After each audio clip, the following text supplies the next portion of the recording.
So I've just met Mark and Catherine. You're from Dubbo? We're from Dubbo, yeah. Dubbo. And they're going to show you their rig. That we had converted by the Expedition Centre in Sydney. Yes. Mulgo canopy, so it's got the tilt roof. Yeah. With the checker plate on it. And Yeah. it's got lots of really nice features on it. And then the dash, I don't know how you say it. 70-degree Yeah. awning. All the way around. Goes all the way around. Nice little drop-down shelf. Yeah, and this looks strong. This looks well made. This over here. No, this is good. Yeah. It's the awning, and then I see you've got an out. Yeah, we use induction. So we've got a 200 amp hour lithium battery in the vehicle. Right.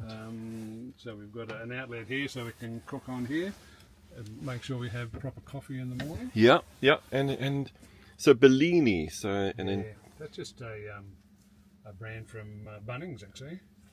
Wow, not amazing. that expensive. Much better than gas. We've struggled with those gas for ages. As soon as you get a breeze, they're useless. But that thing doesn't matter. Wow, wow. And why do you have the separate pot for the hot water? Is that so you can do the strong coffee and then water? Yeah. I like good coffee. Yes. Catherine likes good coffee. They're just not the same coffees. Oh, okay. So mine's ground coffee and hers is a Nescafe. Yeah. Okay. I won't say instant coffee. Yes. That would be insulting. And then you've got this box on the back. What's that for? That's my shed. Oh, your shed. Okay. So it's got all things like tools. I've got my fishing gear in here. Yes. So I'm going to go do a bit of fishing later. Yeah. Good. So that's our internals there. So we're kitted out with cabinetry and small sink. Who did that for you? Same people. Same people. The Expedition Centre did all this. They arranged all this. They didn't build it themselves, but they arranged for another business in Sydney to do it. A small fridge. We've also got a freezer in there. Sits behind it, so we can take a lot of pre-cooked frozen meals that let us go remote for quite some time. So we've done long trips, done the Canning stock route, and this one a couple of years ago, so that was 3 weeks. Did the Simpson Desert last year. Dip River Road we did a few years ago.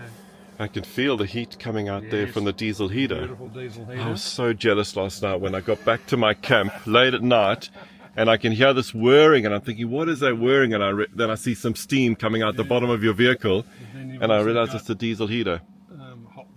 Hot water there. Here. Yeah. Take the spout out the side and you've got a shower. Yeah, wow, fantastic.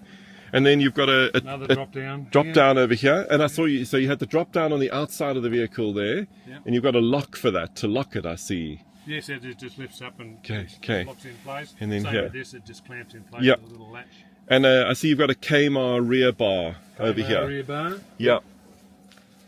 Yeah, I think that's, wow, those are amazing. And then checker plate on top. Yep, checker plate roof. But actually, I didn't point out, that is the underside of our bed up there. So that drops down inside the. Oh right, I see. Inside the the roof, and so we just climb up the back here, and we've got a double bed up there. How do you get into it? We just climb up the back, little step here, climb up into the back. So there's a gap about 18 inches from the back to there. Gee, this is well thought out, hey? Yes, it is. This is well thought out, but it's been researched. Yeah, well researched, and we've been doing it for quite some time. Right. So we've sorted out lots of little things and little tricks and so forth. Our whole kitchen packs into that one bag. Oh wow! That's the kitchen bag over there. And then I see here you've got the one, because you've got the box on that side. You've just got the one spare wheel over here on the Kmart swing out bar. Yeah, and that's just, is that for rubbish? It can be for whatever. I've got my wading boots in there at the moment. Oh, you cool. Yeah. And then I see you leveled the vehicle manually. That's last night. By the way, I thought you and Catherine did that very well. There wasn't the normal arguments that Barb's and I have whenever. We've gone past that. We now know how each other works. Cool, that's interesting. And then you've got some connection in over here. Yeah, that's our Starlink. Ooh, So that just plugs in with our router and power supply sit in there, Nice. and we've mounted a Gen 3 Starlink unit. So we're Starlink buddies, you and I, hey Mark? Yeah. So you've got the Gen 3 and you've also got the Gen 2 like I have, and the Gen 2 is on a paused subscription. And is there any need for you to use the Gen 2 now, or do you not have a need for it? We're selling, actually, if anyone You're selling? Okay, cool. That's good to know. So get hold of Mark. But we're pointing basically north. Yes. Yeah, to try and maximise our solar and come around past these trees.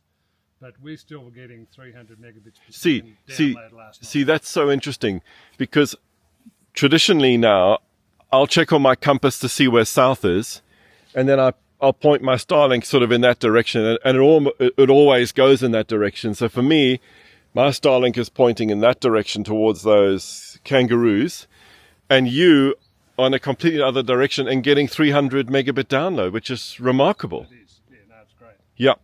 And then around the front here, you've got your bull bar. I see it's a Toyota spec bull bar, and a winch with Dyneema cable, and the Bush Ranger lights.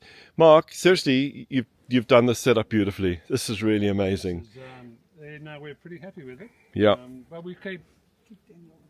We did. We've worked on it a lot. Yeah. To figure out what we've done, but we've been doing this for quite a few years now in other vehicles. Yes. But we're very happy with this setup. Now I have ordered a Prado, the new Prado, because the fishing I'm doing, I'm getting more and more off road, and I don't think the Beamer is capable of that. It's great for towing the caravan, but not for the off road, because the little biscuit tires. It's not great. Yeah. What are your feelings on a bull bar and a snorkel? Where do you stand with that? Because I can see you've gone front bull bar, you've gone steel, you've gone side protection, and you've put the snorkel on. Yeah, we also put I don't know if you can make it out. We put a clear paint protection film on the vehicle as well. Particularly when we did the canning a couple of years ago, the scratching down the side. But that vehicle's been through the canning, and that's as smooth as it's. This has worked absolutely wonderfully. And okay, as far as I can actually see it over there. I can see it. Yeah, the joins, the join. Yeah. As far as the bull bar goes, I think just for protection of the vehicle generally. But we use this as an expedition vehicle. We're not we've done 4-wheel driving before. Yes. But we don't. Climbing a hill is well. So what? We've done it. We've done it. But what we wanted was a vehicle that would take us to where we wanted to be.